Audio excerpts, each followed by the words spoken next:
Franchise Quarterback, le podcast des fans de foot US. Bonjour à tous, bienvenue pour le deuxième épisode de Franchise QB. Ça y est, la NFL est de retour, la vie a de nouveau un sens et on se retrouve pour débriefer les performances des quarterbacks lors de cette première semaine de NFL. Alors je vous l'ai dit, pour ceux qui ont regardé le premier épisode, c'est une chaîne que je veux participative, avec des gens qui viennent parler de leur passion, de leur quarterback chaque semaine. Donc, n'hésitez pas à me contacter en commentaire sur YouTube, sur X ou ex-Twitter, @Kubusari, avec un E à la fin, si vous souhaitez participer à un épisode et venir me parler de votre quarterback. Et aujourd'hui, pour débriefer avec moi la première semaine des quarterbacks dans la NFL, je reçois Wake. Salut Wake, comment ça va? Salut Quentin, ça va très très bien. Écoute, comme tu l'as dit, la vie a de nouveau un sens puisque la NFL a repris cette semaine, donc c'est parfait. Super. Eh ben, écoute, dis-nous un peu quelle équipe tu supportes en NFL. Je crois que tu as un t-shirt qui spoil un Alors, peu. voilà, on va le spoiler un petit peu le t-shirt. Voilà, ouais. Ah, Je voilà. supporte bien évidemment les Patriots de la Nouvelle-Angleterre. Les Patriots, c'est leur quarterback Mac Jones. Alors, avant Ouais. qu'on attaque un peu sur le déroulé de l'émission, oui, pareil, petite précision par rapport à ceux qui avaient vu la première vidéo. On va procéder en deux épisodes, en fait. On a remarqué que ce serait un peu plus court. Donc, on aura le flop 10 aujourd'hui, le top 10 demain. Voilà, ça évitera de faire des émissions trop longues. Et donc, on va parler un peu de ton quarterback, de Mac Jones. Avant de commencer le flop 10. Alors, avant que tu nous dises ce que tu en as pensé sur cette première semaine, moi, Mac Jones, dans mon power ranking du mois d'août, là, je l'avais placé 28e. Alors, qu'est-ce que tu en penses? Tu trouves ça juste, sévère? Qu'est-ce que tu en dis? Très honnêtement, j'ai trouvé ça sévère. 28e, j'ai tiqué quand j'ai vu le positionnement de mon quarterback dans ton classement. Après, bien évidemment, chacun son avis. Et c'est vrai que la saison passée n'a pas été sa meilleure saison, hein. Donc, c'est vrai que je comprends qu'il est déçu. De toute façon, mon équipe a déçu. Donc, forcément, voilà, ça se ressent dans les classements de tout un chacun. Et de toute façon, ce n'est pas le seul, hein, on ne va pas se mentir, à le classer dans le flop, entre guillemets, le flop 10 des quarterbacks de l'année dernière. Et ouais, parce que forcément, c'est ce que j'ai dit dans la vidéo, il avait fait une bonne saison pour son année rookie. Il avait été en playoff, battu par les Bills qui avaient fait un match parfait. Et puis l'an dernier, c'était un peu plus compliqué. Et puis, c'est vrai que quand on juge un quarterback, on a tendance aussi à le juger aussi un peu à l'aune de ce qu'il a autour de lui. Et c'est vrai que notamment chez les Pats, il y a un problème qu'on évoque depuis des années, c'est ce corps de receveur qui a l'air assez limité. Bon, ça s'est un petit peu mieux passé là sur la première semaine, on en reparlera plus tard, mais voilà. T'en as Mais pensé après, quoi justement toi, de Mac Jones sur le ce corps, premier match? alors, le corps de receveur, pour revenir dessus très rapidement, on n'en a jamais vraiment eu de corps de receveur exceptionnel. C'est un peu l'identité chez nous, les Patriots, c'est d'avoir une bonne défense et d'avoir un quarterback. Alors, on a eu un quarterback exceptionnel pendant 20 ans qui nous a permis en fait de surmonter ce manque de talent chez les receveurs. Là, cette première semaine, alors c'était un peu les montagnes russes. Les montagnes russes, parce que le premier quart-temps, il est horrible. Euh, il est horrible. On est mené très rapidement 16-0. Je crois qu'il y a un pick six. Et puis, il y a un fumble qui donne un touchdown après. Donc, ouais, c'est compliqué. On commence très, très mal. Alors, je ne sais pas si le fumble donne un touchdown. Mais en tout cas, voilà, on fumble et on est intercepté. Donc, voilà, 16-0 d'emblée. Et puis après, on réagit bien. Donc, c'est là où j'ai vraiment été agréablement surpris et où j'ai repris un peu confiance. C'est que dans le deuxième quart-temps, on marque deux touchdowns assez facilement, entre guillemets. Et là, j'ai retrouvé dans ce deuxième quart-temps le Mac Jones qu'on a connu il y a 2 ans lors de sa saison rookie. Oui, ouais, Donc tout à voilà, fait. Moi, j'ai on revient. trouvé, là, il a fait un bon match. Il s'est bien repris et il a bien. C'était le meilleur quarterback sur le terrain. Ce qui n'était pas gagné. Oui, Ce qui n'était pas gagné quand on voyait l'affiche. Ouais. Mm. c'est sûr. Et après, le troisième quart-temps, bon, il ne se passe pas grand-chose. Les défenses, elles prennent le pas, surtout celle des Patriots qui est énorme depuis le début du match. Et dans le quatrième quart-temps, alors bien évidemment, donc, on a des opportunités de revenir en fin de match. La défense nous donne le ballon à l'attaque à 2 reprises en toute fin de match pour essayer donc de passer devant. On est stoppé sur une quatrième tentative assez deep dans la partie de terrain des Eagles. Alors, moi, je suis d'accord pour la tenter, la quatrième tentative. OK, mais bon, si on prend les 3 points, Ouais. voilà, si on prend les 3 points, on aurait été un peu plus proche au score et on aurait justement juste eu besoin d'un field goal en fin de match. Mais bon, ça, on n'aurait pas pu savoir qu'on aurait récupéré le ballon après. Enfin, Oui, tu peux pas ça, te c'est des gagner à paramètres, si l'avance. tu veux. Après, peut-être que C'est c'est ça. vrai que l'identité des Pats, c'est aussi à ce moment-là dire on prend les 3 points et on fait confiance à la défense, quoi. Aussi, ça peut être ça. Après, bon, bah, écoute, il a pris la décision. Moi, j'aime bien quand les coachs ils sont quand même agressifs. Donc, je ne veux pas reprocher à Bibi d'avoir été agressif, hein, complètement. Après, ça nous, voilà, c'est la fin de match, elle nous déçoit un petit peu parce qu'on était vraiment, on espérait, on a pensé tenir le match, surtout quand sur la quatrième et 10, Mac Jones trouve Keishon Boutte sur la sideline. Mais il n'arrive pas malheureusement à mettre son deuxième pied dans le terrain. Donc, le match se termine sur ça. Donc, c'est un peu frustrant comme fin de match. Mais en même temps, c'est un match qui est très prometteur pour la suite. Ouais, moi j'ai trouvé ça encourageant, même pour Mac Jones et justement pour ce corps de receveur, parce que bon, on avait Juju Smith-Schuster qui faisait son premier match, qui n'a pas été horrible. Tout à fait. Bourne qui a été une bonne surprise, hein, qui a fait un bon match avec un touchdown. Ouais. Voilà, donc on commence à y avoir un peu du monde à qui pouvoir distribuer le ballon, quoi. Donc, Ah oui, non, mais après, pour les fans des Patriots, on n'a pas compris la saison dernière pourquoi Kendrick Bourne n'a pas plus vu le terrain. Parce qu'on savait que c'était l'un de nos meilleurs receveurs. Déjà, lors de la saison rookie de Mac Jones, c'est l'un de nos meilleurs receveurs. Alors, à côté de Davante Parker, bon, lui qui a toujours des problèmes de blessures, mais cette année, quand on regarde Juju, alors c'est pas un receveur numéro 1, mais c'est un très bon receveur. Kendrick Bourne, c'est notre receveur numéro 1, techniquement, quand Davante Parker n'est pas là. On a Davante Parker qui peut venir. On a les stars du training camp des Mario Douglas et Keishon Boutte. En plus des 2 tight ends, Gesicki et Henry, plus 2 très bons running backs. Donc, ouais, non, on n'est pas à plaindre. Alors, c'est pas l'attaque la meilleure de la NFL, mais on n'est pas. On a des armes, quoi. On se défend. ok, bah écoute, on va voir ce que ça donne, mais plutôt optimiste donc, sur cette saison des Pats. Après, comme j'ai dit, le principal problème des Pats, finalement, est-ce que ce ne sera pas la division cette année? Alors, bon, les Jets ont Ah, les perdu Jets. un élément de poids, on y reviendra peut-être. Mais ouais, ça va être coton hein, quand on voit ce qu'ont fait les Dolphins. Et, bon, les Bills ont été un peu en retrait, mais ça reste quand même. Ouais, non, mais c'est vrai que c'est. Avant le début de saison, on voyait la division AFCS comme la division la plus compliquée de la ligue cette année. Alors, bon, c'est vrai que les Jets, comme tu l'as dit, bon, bah, maintenant, c'est réglé. Les Bills n'ont pas montré grand-chose lors de la première semaine. Les Dolphins, eux, par contre, voilà, ont impressionné, notamment offensivement. Ouais, bah écoute, on va voir. Hein. De toute façon, la semaine 1, hein, les certitudes volent en éclats. Et puis en semaine 2, Tout à les fait. cartes sont brassées à nous. C'est pour ça qu'on aime la C'est NFL. ça.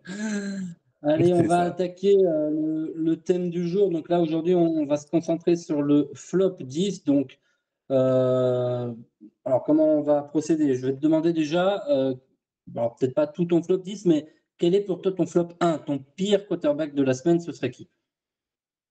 Josh Allen. Josh Allen. Ok, c'est vrai que c'était compliqué pour les Bills. Donc, petit spoiler, je pense qu'on y reviendra hein, par rapport au mien à Josh Allen un peu plus tard. Je pense que ça surprend personne, mais voilà. Hein, toi, tu ne connais pas qui j'ai mis dans le flop 10, donc on va remonter, on va partir du 10e jusqu'au celui que j'ai jugé être le pire quarterback de la semaine. Et puis voilà, bah, écoute, on va en parler un petit peu à chaque fois. S'il y a des choses à dire, hein, il y en aura peut-être où il y aura moins à dire. Si c'est juste, bah, il n'a pas été bon, voilà, terminé. Ou alors, Ouais. voilà.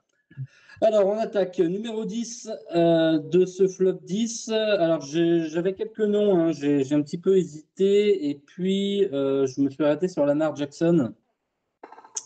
Mhm. pas fait un match exceptionnel, hein, même si les Ravens ont gagné. Il est à 17 sur 22, donc à la passe, ça va à peu près 169 yards face à la défense de Houston, qui est quand même pas réputée être la meilleure de la NFL. Il se fait saquer 4 fois, une interception, un fumble qui est absolument ridicule, à vouloir trop en faire, à vouloir courir sans protéger le ballon. Voilà, donc ça passe parce que c'est les Texans en face. Ça va pas falloir que ce genre de performance-là se reproduise, hein, parce que c'est les Bengals la semaine prochaine. Ouais, tout à fait, je suis assez d'accord, je suis déçu. Alors, Lamar Jackson, je ne l'ai pas mis aussi haut que toi. Alors, je l'ai pas mis dans mon top flop 10, si tu veux, Oui, dans mon pire d'accord, donc il était quarterback, si tu plutôt. veux. Il était plutôt vers la D'accord. fin. Alors, je vais t'expliquer pourquoi. Parce que, alors, nouvelle attaque, hein.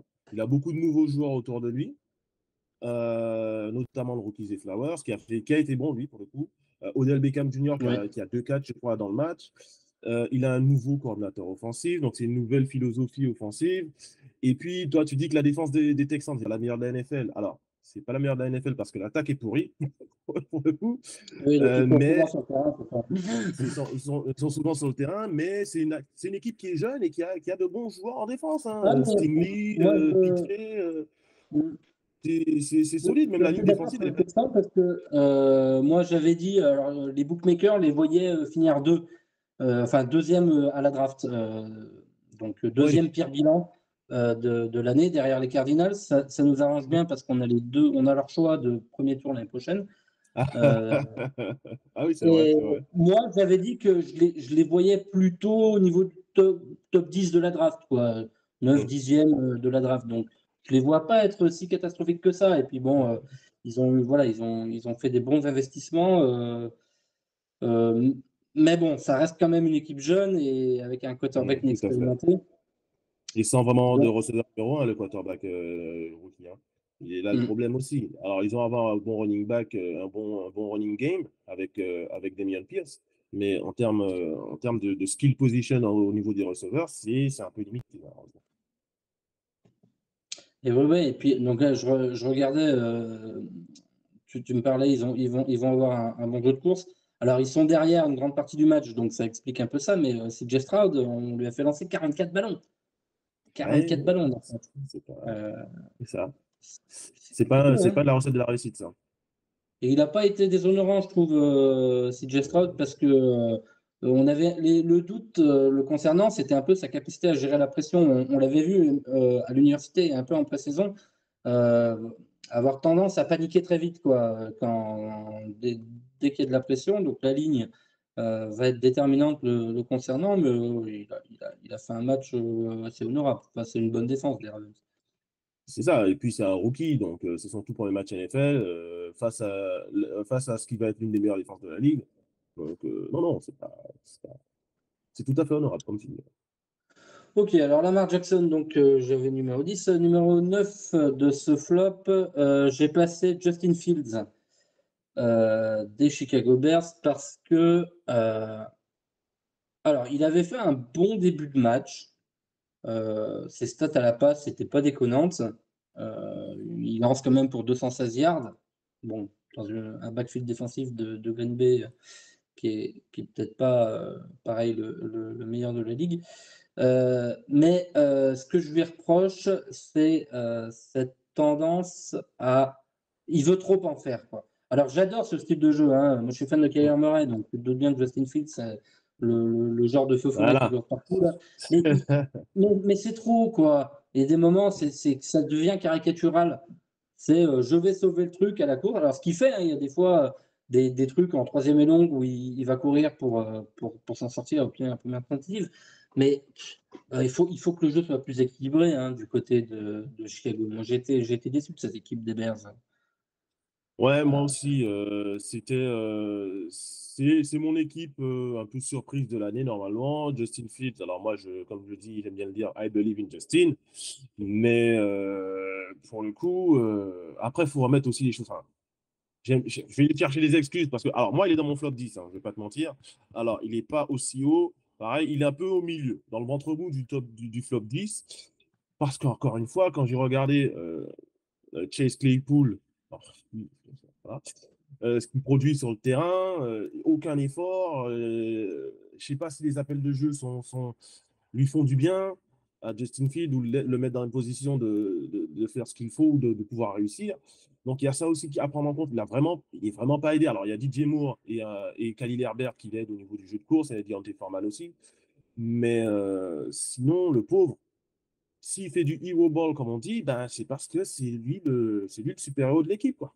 Et c'est malheureux à dire, mais il est obligé de faire par lui-même, quoi. Et donc, il prend ses jambes à son cou parce qu'il sait physiquement, il est au-dessus de tout le monde. Mais malheureusement, pour le coup, il va falloir que les receveurs, déjà, arrivent à se démarquer et que les appels de jeu soient meilleurs.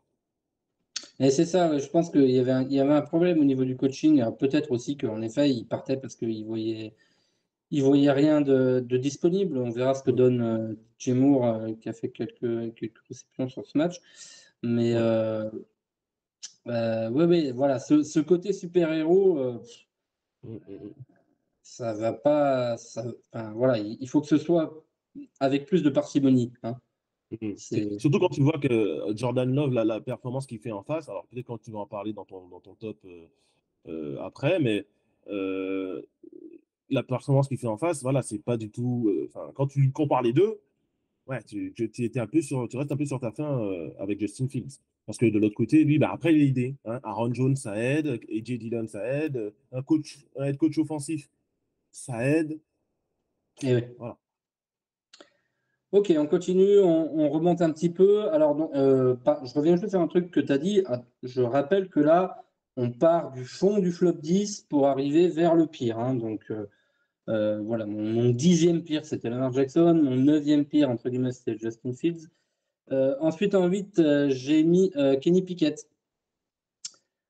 Parce que il a été complètement mis sous pression. On sait que la ligne défensive des 49ers, c'est du solide et plus que du solide, mais je l'ai senti un peu paniqué, quoi, hein. Paniqué, il subit 5 sacs, il lance 2 interceptions qui sont pas terribles. À côté de ça, il lance quand même pour 232 yards, mais ouais, c'était compliqué. J'attendais mieux des Steelers, hein, globalement, et j'attendais un peu mieux de Kenny Pickett. En début de match, ça allait, puis au fur et à mesure, les Niners ont pris le dessus et ça a été compliqué pour Kenny Pickett. Je suis d'accord. Alors, pour le coup, vu que tu as réexpliqué ton fonctionnement du flop 10, en fait, pour Lamar, on est à peu près d'accord. Hein. En fait, hein. Oui, c'est Pour ce qui moi, me semblait. Pour ça voilà, que c'est j'ai ça. Pour précisé. Lamar, on est d'accord. Justin, au final, on est à peu près d'accord, hein, puisque moi, il est 1, 2, 3, 4. Quatrième dans mon flop 10, donc c'est-à-dire quatrième moins pire. Donc tout va bien. Nous, on est à peu près d'accord. Kenny Pickett, ben, tu vois, on est d'accord aussi. Hein. Moi, il est le troisième dans ma liste du flop 10, donc du troisième, en gros, septième moins pire. Ouais. Donc, non, non, ouais, je suis d'accord parce que je vais être indulgent avec lui. Il a joué les Niners. Donc, c'est la meilleure ligne défensive de la ligue avec celle des Eagles, normalement, et celle des Cowboys. Euh, Après, il est à domicile. Hein, tu es à Heinz Field à domicile. C'est ta deuxième saison. Donc, maintenant, le système, tu le connais. On attend autre chose. On en attend plus maintenant. Là, autant tu étais game manager la première année, tu étais rookie, tu donnais le ballon à Najee Harris et après tu regardais ce qui te passait. Là, cette année, voilà, tu dois step up un minimum. Et quand Najee Harris ne peut pas courir parce qu'en face, c'est la meilleure ligne défensive de la ligue, eh ben, tu dois pouvoir trouver tes receveurs, ton tight end. Alors, c'est toujours compliqué quand tu as Fred Warner en face, mais voilà, tu dois t'en sortir. Et là, ouais, je suis resté sur ma faim. Donc, ouais, je suis assez déçu. Ok, on est d'accord sur Kenny Pickett. Et donc, je remonte avec le numéro 7 de ce flop 10.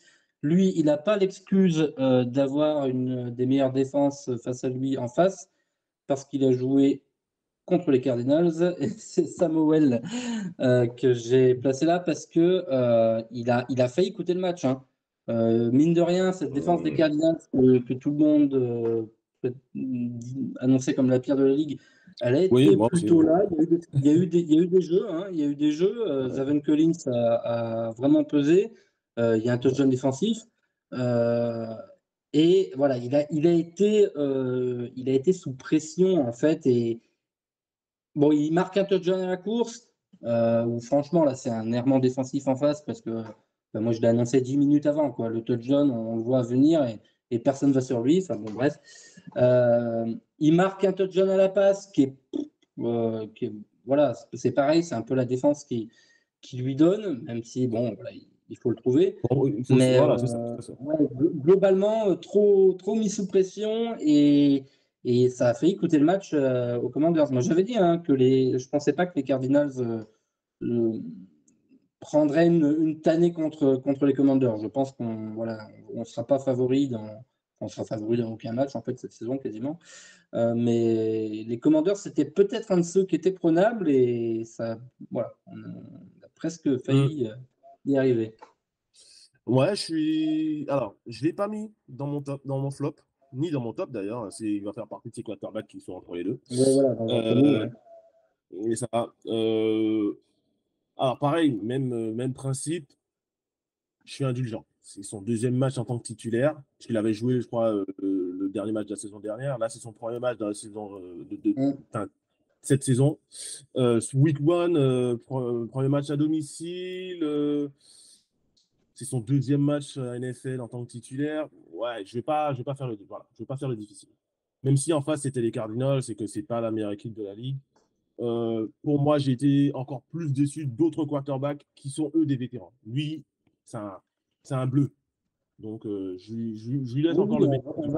on va lui laisser le bénéfice du doute, mais c'est vrai que moi, l'impression que j'en ai eue, c'est que le jeu de course a intérêt à marcher chez Washington, parce que Ah oui. sinon, ça pourrait vite être compliqué cette saison.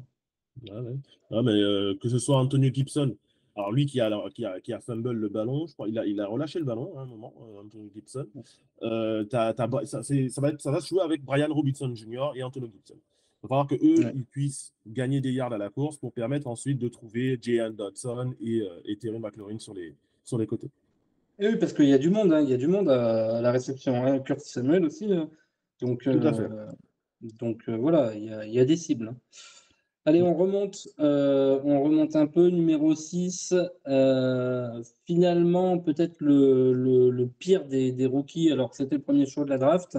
Bryce Young, qui a été en difficulté face aux Falcons, alors que l'an dernier, en tout cas, les Falcons, c'était l'un des pires pass rush de la ligue. Et bon, alors Bryce Young, voilà, peut-être lui trouver quelques circonstances atténuantes, c'est qu'il n'a pas été aidé par sa défense du tout. Mais quand il avait du temps dans la poche, ça allait à peu près. Il nous a fait quelques lancers corrects, mais bon, au final, il lance que pour 146 yards. Et puis surtout, il y a 2 interceptions qui sont très, très, très vilaines, quoi. Vraiment vilaines. Hein. Oui, alors, pareil, moi, QB rookie, premier match, en plus face à un rival de division, à l'extérieur, face à une équipe qui va être en kikinante. Alors moi, je l'ai pas dans mes pronostics, je ne les ai pas mis en playoff, mais ils pourraient très bien aller chercher une place en playoff cette année. Les Falcons, alors, et en défense, ils ont upgrade leur backfield défensif. Donc, et sachant qu'il y avait déjà AJ Terrell, maintenant tu mets Jesse Bates, en plus c'est lui qui fait la première Le interception. backfield était très, très satisfaisant, ouais, ça c'est sûr. Ah oui, donc Bryce Young, encore une fois, et puis il lance le ballon à qui? Adam Thielen est absent et blessé, donc concrètement, il a qui d'autre? Et toujours là le problème, c'est que voilà, pour l'instant, il n'a pas les armes autour de lui pour l'aider à remporter des matchs. Hein. Ça va être une saison Et très oui, très longue. ça va être important. Il faudra voir comment les titres se développent. Jonathan Mingo, le Ouais. rookie, et puis le tight end, Hurst, qui a marqué un touchdown d'ailleurs. Euh, donc voilà, il va falloir trouver des solutions. Et c'est vrai que Mais le jeu de course n'a pas été excellent non plus hein, du côté de Carolina. en fait, quand tu regardes les stats, là j'ai les stats sous les yeux, Miles Sanders, il arrive quand même à avoir 72 yards. Alors comment les 72 yards il les obtient sur 18 courses? Donc bon, c'est pas dégueulasse en soi, mais si tu veux, moi, dans ce que j'ai vu de Bryce Young, voilà, c'est le Bryce Young qui était des quelques matchs que j'ai vus à la fac d'Alabama.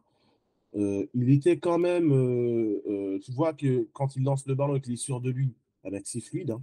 C'est fluide, qui reconnaît vite la défense, qui sait ce qu'il doit faire avec le ballon. Donc, non, non, il a montré de belles choses malgré la défaite. Donc, c'est pour ça que moi, je ne le mets pas dans mon flop. Ok. Bon, eh ben, à voir. Mais moi, je suis assez optimiste hein, pour lui. Il faut juste que, voilà, on faire ce qu'il peut avec les cibles. Et puis, bah, une de ses grandes qualités à la fac, c'est qu'il avait ce double ou triple niveau de lecture. Mais forcément, en NFL, la pression arrive plus rapidement. Donc voilà, Tout à ça, fait. va falloir qu'il se mette dans le bain. Allez, on remonte et on attaque vraiment là, commence à attaquer le flop du flop, hein, numéro 5. Et ben, on aurait peut-être pu penser qu'il se retrouve plutôt dans l'émission de demain, mais finalement, il est dans celle-ci. C'est Joe Burrow. Joe Burrow qui a été inexistant. Inexistant. Est-ce que tu tiens sans regarder, je ne sais pas si tu avais vu la stat, tu te rappelles pour combien de yards il lance dans ce match? 82. 82 yards. Ouais. Bon, pour un prétendant MVP, c'est quand même compliqué. Higgins, 0 réception. Ouais. Bon, alors, Alors que très honnêtement, je pense que Higgins va être alors peut-être pas leur meilleur receveur cette année parce qu'il a déjà marché, ça forcément, mais il va mettre des stats puisqu'il il est dans ce qu'on appelle la contract year. Donc c'est l'année où il doit montrer toutes ses qualités pour avoir un bon contrat l'année prochaine. eh oui. Mais Et vas-y, vas-y. surtout que ce qui va se passer, on en a déjà parlé, mais ça va être compliqué de prolonger tout le monde du côté des Bengals parce qu'il y a Tyler Boyd qui arrive aussi en fin de contrat. Donc, bah, il va falloir qu'ils fassent un choix entre les deux. Ils ont le rookie Josivas qui vient d'arriver. Et puis, bon, ils ont encore du temps pour trouver un numéro 3. Mais du coup, ouais, à mon avis, ce qui risque de se passer, c'est qu'il va falloir en choisir un des deux. Hein. Donc, Et puis tôt ou tard, il va falloir payer Chase aussi, hein, eh oui, bien sûr. donc Ils viennent de tu donner un vas, contrat exceptionnel à Joe Burrow. bah, Il de n'a toute pas façon, répondu Boyd, aux c'est attentes sûr, de l'Euro sur ce match. Boyd, c'est sûr que l'année prochaine, il sera plus là. Après, Mm. Higgins, à voir. Mais alors, concernant Joe Burrow, je trouve que. Alors, je vais trouver des excuses, mais moi, il est dans mon flop. Hein, il est à peu près au même niveau. Et d'ailleurs, je vois que j'ai fait un flop 9 et pas un flop 10, mais c'est pas grave. Hein. Mais bon, il est à peu près au même niveau. Pourquoi il est là? Parce que c'est vrai que c'est un quarterback expérimenté, qu'il a eu son gros contrat, le meilleur joueur payé de l'histoire. Après, il tombe dans des conditions de match dantesques, avec une pluie diluvienne.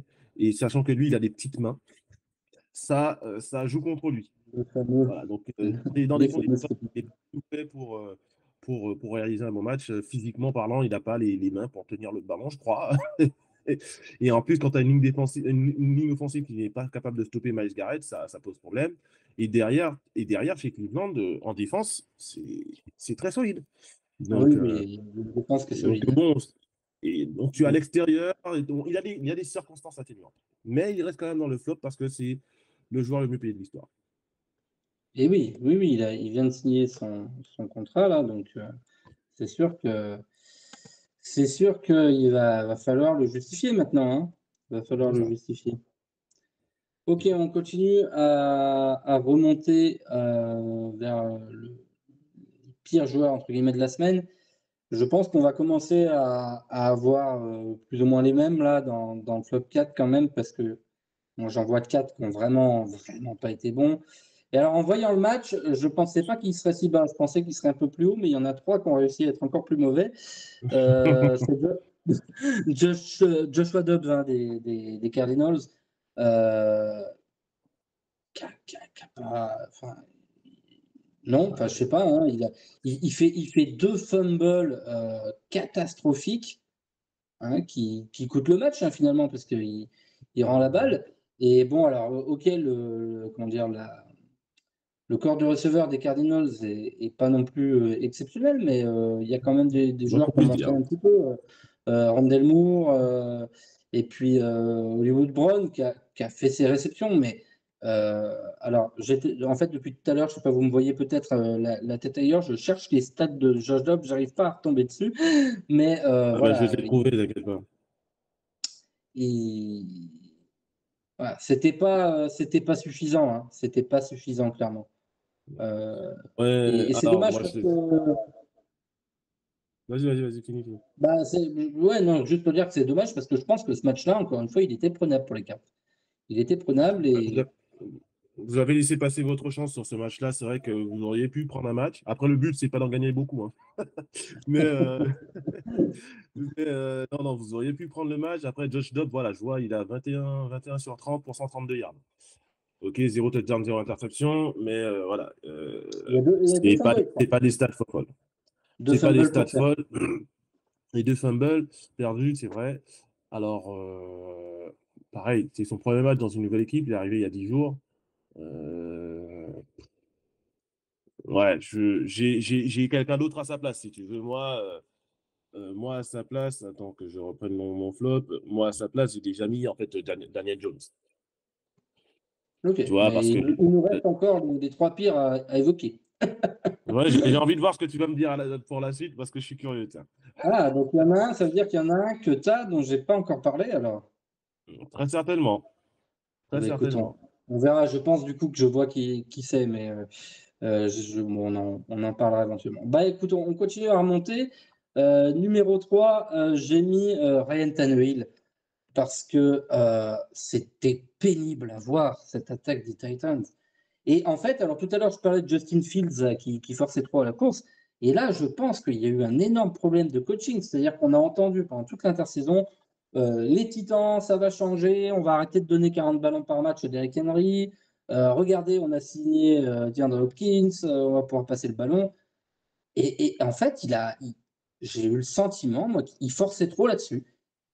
C'était, voilà, je veux forcer, je veux montrer que ça y est, et j'avais dit dans mon émission de Power Ranking que Tannehill, c'était le genre de quarterback qui te faisait rarement gagner un match tout seul, mais qui te le faisait rarement perdre. Et bah là, c'était ouais, C'est moche. pénible, pénible. C'est moche. Alors, pour le coup, il est aussi à peu près au même positionnement, à la même place dans mon flop 10. 16 sur 34, c'est pas suffisant. 198 milliards, 3 interceptions. C'est clairement, excusez-moi, c'est clairement insuffisant. Donc, non, non, pour moi, il a été mauvais. Et moi qui vois les Titans moi qui vois les Titans se qualifier pour les playoffs, là, je suis pas serein.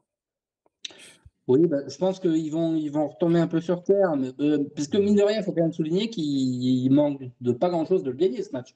Hein. Oui, Finalement. Donc, je pense qu'il va falloir revenir à un jeu un peu plus tourné vers la course ou alors voilà, changer quelque chose, en tout cas dans les appels de jeu, parce que non, il y avait trop de volonté de voilà, on va aller loin, on va aller loin. Et voilà, ça n'a pas fonctionné. Bon, après, ils étaient face à une bonne défense, oui, oui, mais voilà, bon, tu peux pas te permettre de sortir une copie. ouais, c'était pas suffisant. Tu peux pas te permettre de sortir une copie comme ça lors du premier match de la saison. Après, encore une fois, le premier match de la saison, on a enlevé un match de pré-saison pour ajouter un match de saison régulière. Donc, en fait, les équipes, elles prennent la limite ce premier match, cette week 1 comme le quatrième match de pré-saison, pour certaines. Hein. On le voit, hein, clairement, vu le manque d'automatisme et le manque de. Et tous les fumbles et toutes les pertes de balles qu'il y a eu toute cette Oui, première oui, semaine, c'était vraiment bien pas sûr, très, il y a très du beau. Hein. rodage. Il y a un gros boulot de rodage à faire. Ouais. Mm. Tout à fait. Alors, on continue.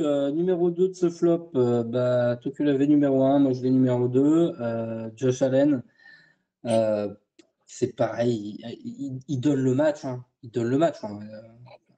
Bien ce qui est. Il fait trois interceptions. Alors, il y en a une où on va dire que c'est la dernière, là. On va dire que c'est bien joué de la part du défenseur qui arrive à venir couper la trajectoire de la passe. Mais les deux premières, c'est des grosses patates au milieu du terrain dans un double coverage. Euh, c'est. Ouais, Ah, mais c'était pénible. Hein. j'ai- Quand Rodgers est j'ai- sorti, on s'est dit, allez, c'est bon, c'est plié, ils ont gagné. Et alors, ouais, il a assumé, hein, il a dit, c'est de ma faute, mais c'était pénible, hein. C'était compliqué. On en parlait un petit peu en de même temps, tout à l'heure. j'aurais bien voulu le voir qui dise que c'est pas de sa faute. Si tu veux. Le mec, il arrive et il nous dit c'est pas de sa faute. On aurait dit ça Wilson l'année dernière, tu vois, dans le principe. C'est les Non. arbitres, c'est les Euh, arbitres. non, mais ouais, t'as tout à fait raison. J'ai l'impression d'avoir revu le Josh Allen d'il y a 2 ans. Enfin, d'avant Ouais, Ryan ouais, Dable d'avant aux Bills. un peu le développement, ouais. Mm. C'est ça, Josh Allen qui fait n'importe quoi, qui lance le ballon dans une double couverture, qui lit pas la défense, qui. Ouais, non, non, ouais, qui perd le ballon et il a des stats qui sont horribles, hein. C'est 0 victoire sur 5 matchs qui vont en prolongation. Ouais. Ça, c'est horrible. C'est pas une stat que tu peux avoir si tu veux être pour un mec qui est soi-disant, alors, quand tu écoutes les spécialistes, le top 3 des QB de la ligue. Alors non, Ah, Moi, tu vois, moi, je l'avais troisième. Moi, je l'avais troisième. tu Euh, vois, bah non, quoi. Non, non, non. C'est Parce pas, tu que je peux. pense que, et on devrait le voir, je pense quand même ils vont se reprendre et ils vont se remettre un peu la tête à l'endroit là, dans les prochaines semaines. Mais moi, Euh, il y a, mais il est sur une trajectoire quand même descendante depuis 2 ans. oui, bah voilà, c'est ce qu'on entendait dans d'autres podcasts. Euh, je ne sais plus qui disait ça, mais que il y avait peut-être un truc qui s'était brisé lors de cette fameuse défaite là, face aux Chiefs en playoff il y a 2 ans. Euh, et que depuis, c'est un peu compliqué. Alors oui, bon après, voilà, c'est un match de division, première semaine, c'est toujours un peu du grand n'importe quoi. Moi, je pense ils vont quand même, ces Bills, se remettre la tête un peu à l'endroit, mais va pas falloir traîner, hein. Va pas falloir traîner. Ah, Et puis, bah, je l'avais dit, hein, même en mettant troisième de mon power ranking, qu'il a cette tendance aux interceptions. Alors, des fois, bon, c'est comme j'ai dit, des moments où c'est bien joué de la part du défenseur. Là, il y en a deux qui sont immondes. Les deux premières sont ouais. dégueulasses. On comprend même pas le pourquoi, parce que c'est même pas, tiens, je vais mettre un ballon à 50-50 sur la tête de Diggs et puis il va se débrouiller. C'est même pas ça. Là, c'est j'envoie une patate, il y a le receveur est à 1 mètre de là où tombe le ballon, il y a deux défenseurs. Enfin, c'était pénible. C'était Ouais, pénible non, à voir ce match. c'était dégueulasse. C'était dégueulasse. Et moi, je pense que le départ de son coordinateur offensif pour les Giants, Ryan Daboll, lui a vraiment fait du mal. Parce qu'une fois qu'il est parti, c'est là il est devenu, qu'il a commencé à avoir une trajectoire descendante en termes de progression, si tu veux. Donc, ouais, les Bills, je trouvais déjà qu'ils n'étaient pas en très grande forme. Alors, je les voyais se qualifier en playoff quoi qu'il arrive, mais ouais, je pense que c'est une équipe qui peut décevoir cette saison. Ouais, et ben écoute, on verra bien ce que ça donne. La division a un peu changé là. Alors, est-ce que Ouais. Josh Allen a fait un plus mauvais match qu'Aaron Rodgers finalement? Bah, attends, Aaron, il n'a pas joué, hein. Aaron Mais Rodgers, c'est quoi? j'entendais, 0 sur 3. mais j'entendais, blague à part, j'entendais sur une émission, alors Shannon Sharp qui expliquait que le sac qu'il prend au moment de sa blessure, il est pas de la faute du lineman offensif, mais d'Aaron Rodgers. Ouais, parce qu'il expliquait D'accord. que c'était un, comment ils disent, un drop de 3 pas pour envoyer une slant, un tracé slant. Hmm. Donc, le but du lineman offensif, c'est de cut le lineman défensif pour qu'il baisse ses bras, pour qu'il ne bloque pas le ballon. Donc là, c'est ce qu'il a fait, hein. Sauf que Aaron Rodgers n'a pas envoyé le ballon dans le bon timing et il a gardé le ballon. Euh, Il n'a pas dû aimer ce qu'il voyait, donc il a gardé le ballon, ce qui a permis au défenseur de se relever et ensuite de le plaquer. ok, bah ouais, c'est vrai que c'est intéressant. C'est quand même très dommage. On aurait aimé, quoi qu'on pense d'Aaron Ah, Rodgers, hein, moi, comme j'ai dit, j'adore le joueur, j'aime pas trop l'homme. Mais évidemment, lui, c'est pas ce pareil. qui.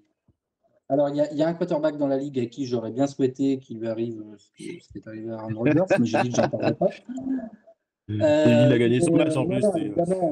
non, évidemment, on lui souhaite pas. Et bon, là, sa saison est finie. Est-ce que sa carrière est finie? Et puis alors les pauvres Jets quand même. Ah, mais moi, Ça te fait- alors moi, je suis fan des Patriots, donc les Jets, je vais pas te cacher, je les porte pas dans mon cœur. Alors moi, je Oui. rigole quand ils pleurent, hein, je te cache pas. Je bois leurs larmes.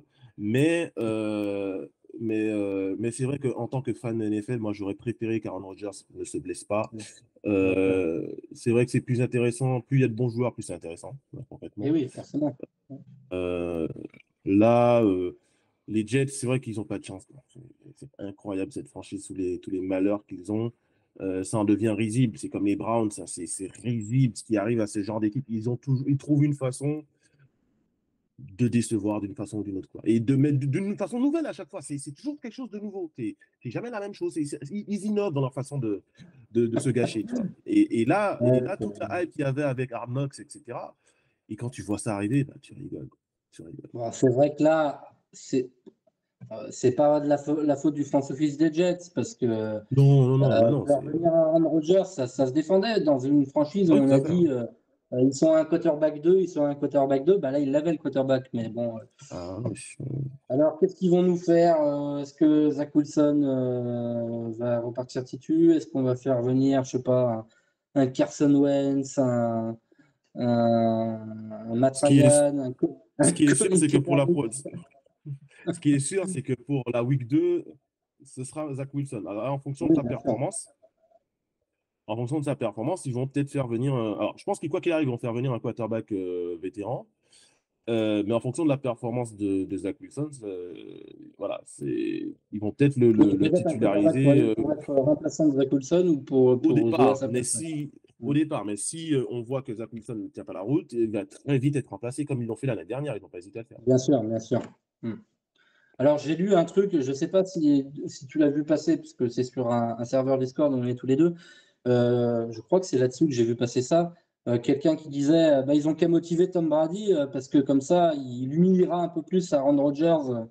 Tu vois, c'est je viens, Mais je non, prends parce que ta place et je montre que je suis meilleur que toi. je m'imagine le truc, ça serait énorme. Mais Aux Jets, moi, aux Jets ah, mais hâte ce de serait voir mon les pire Patriots cauchemar. Jets derrière. Tu sais. Non, mais ce serait mon pire cauchemar, surtout qu'on a célébré Tom Brady ce week-end. Donc, non, non. Et puis, c'est une information qui est sortie comme ça par un reporter américain voilà, qui s'y connaît. Je ne sais pas Non, mais qui dit n'importe quoi, mais c'est comme c'était pour la blague, je pense, hein, plus c'est que. ça, c'est comme les news qui sortaient, les informations qui sortaient, comme quoi il allait sortir de sa retraite et revenir cette année. Non, il est à la retraite, malheureusement, Je pense que là, ça me fait ça y est, pitié, ça me fait de la peine, mais il est à la retraite, ouais. On va le laisser à ses activités. tranquillement, c'est ça. Alors, il nous reste un quarterback, mine de rien, parce qu'on a parlé un bon moment de Josh Allen, et donc j'en ai un qui est pire, moi. Hein.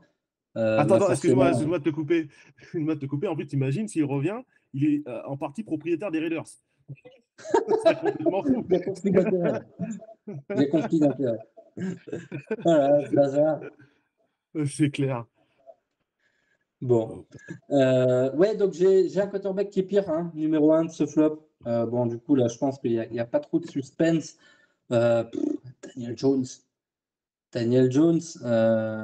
Et j'allais dire, je pense que ça part d'un mauvais concours de circonstances parce qu'il fait un bon premier drive. Il fait un bon premier drive, ils n'arrivent pas à conclure, ils se retrouvent avec une tentative de field goal.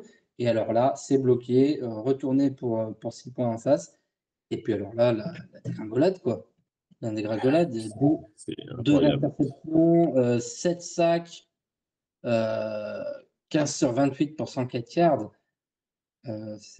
En fait, on a eu l'impression qu'à partir du moment où il y a eu ce coup de pied bloqué et retourné pour touchdown, voilà, il y a plus qu'une équipe sur le terrain. Mais après, ouais, je suis d'accord. Je suis d'accord. Alors, je ne l'ai pas en pire quarterback, puisque je te l'ai dit tout à l'heure, moi, c'était Josh Allen. Euh, je vais trouver des circonstances atténuantes. Il est dans mon top, hein, dans mon flop, hein, plutôt. Hein. Il y est. Hein. Parce que, encore une fois, c'est un quarterback qu'on a payé cette intersaison. Oui, Voilà. Donc, maintenant, une fois que tu es payé, moi, je te trouve plus. Enfin, tu dois performer, hein, tout simplement. Sauf que, malheureusement pour lui, alors déjà, des conditions météo horribles, tout comme il y avait à Boston, des conditions météo pas top. À New York, c'était pareil. Hein, à New York, dans New Jersey, il n'y avait pas de bonnes conditions météo. D'ailleurs, Dak Prescott en face, il ne fait pas un bon match non plus. Hein, voilà. mais pour faire un match Euh, exceptionnel, non. Bon, après, il a pas eu besoin non plus. C'est vrai que quand tu mènes d'autant, tu peux gérer tranquille. Ouais. et puis quand tu as une ligne défensive qui est pour moi la deuxième meilleure ligne défensive, ou la troisième, ça va se discuter entre eux et les Eagles, deux ou troisième meilleure ligne défensive de la ligue, avec Micah Parsons, Dexter Lawrence, Mazi Smith. Enfin, et puis la défense derrière, tu as Gilmore et Trevon Diggs. Ça fait beaucoup. Ça fait beaucoup pour un joueur qui est en fait limité, hein, Daniel Jones, on ne va pas se mentir. Donc, de par ses capacités et ce qu'il avait en face, en plus des conditions météo, je le mets dans mon top, mais c'est dans mon flop plutôt, mais c'est pas le pire pour moi. Ok. Bon, il y a quand même une très bonne nouvelle pour Daniel Jones. Tu sais laquelle? C'est laquelle? C'est qu'ils jouent les Cardinals la semaine prochaine, donc c'est parfait pour se reprendre, ça. Ah ben, tu sais C'est quoi, sur un parfait pour se malentendu, reprendre. vous allez gagner le match, hein. J'y crois moins que j'y croyais contre Washington, tu vois. Je pense que voilà, et pour les Giants, c'est vraiment parfait, quoi. Parce que si on leur avait mis les Eagles derrière ou je ne sais qui, là, ouais, je pense que ça, ils vont se reprendre tranquillement. Même ils n'ont pas besoin de faire un match exceptionnel, hein. Mais bon, écoute, on verra ce que ça donne. Est-ce que toi, tu avais d'autres joueurs, du coup, peut-être à évoquer très brièvement, on va faire court? Geno Smith, pour moi. Geno Smith, Ouais, j'ai noté. parce que c'est pour moi un match qu'ils doivent gagner, puisqu'ils sont meilleurs que Bien les, sûr. les Rams. Et puis au final, 16 sur 26 pour 112 yards, c'est insuffisant, surtout quand tu as DK Metcalf, quand tu as Tyler Lockett, quand tu as Kenneth Walker, quand tu as Zach Ouais. Charbonnet, là, le rookie, là, voilà. Quand Smith-Njigba tu as aussi, le rookie du premier tour, hein. Smith, tout à fait, Smith Jigba, tu dois faire mieux que ça. Surtout quand tu es à domicile, contre une mauvaise équipe. J'ai hésité, ouais. C'était mon 11e. Puis bon, j'avais envie de plutôt parler de Lamar Jackson, comme tout à l'heure. Mais, euh, mais ouais, ouais, c'est sûr que Gino. Est-ce que Gino Smith, finalement, le risque, c'est pas qu'il redevienne Gino Smith euh, et que sa saison de l'an dernier soit un peu un trompe-l'œil. Ça fait un peu peur pour les Seahawks, mais bon, je pense que ouais, la saison est longue et ils ont de quoi se refaire, mais ouais, à surveiller, à surveiller. Tout à fait. Écoute, bah, du coup, je te propose qu'on s'arrête là pour le flop et puis voilà, on se retrouvera demain pour l'émission sur le top. Pas En de tout cas, souci. c'était cool de faire ça avec toi, hein, voilà. Donc, Ça fait plaisir. c'est la fin de ce deuxième épisode de Franchise QB. On se retrouve donc demain, hein, avec vous, avec Mike, pour le top 10. Cette fois-ci, on parlera des quarterbacks qui sont cotés les meilleurs durant cette première semaine de NFL. Merci à tous ceux qui nous ont suivis. N'hésitez pas à nous donner vos avis, à mettre vos commentaires directement sous la vidéo sur YouTube, hein. C'est ça qui va faire progresser la chaîne. Comme je l'ai dit, n'hésitez pas à me dire si vous avez envie de venir parler avec moi de votre quarterback, des quarterbacks de la ligue en général. Il y aura tout un tas de choses parce que là, sur les émissions hebdo, on fait un flop, un top, mais d'ici novembre, hein, sur les périodes de vacances scolaires, je pense que j'ai plein d'idées en tête. Me dire si vous avez des choses que vous avez envie de voir. Voilà, l'idée aussi, c'est de proposer des choses qui sont un peu nouvelles. C'est pour ça que j'ai choisi un angle un petit peu nouveau, pas de simplement de refaire ce qui se fait ailleurs. C'est pas forcément très intéressant. Voilà, donc n'hésitez pas. Merci de nous avoir suivis. Et puis, on se retrouve demain pour le troisième épisode de Franchise QB. Bye bye, salut tout le monde. Salut.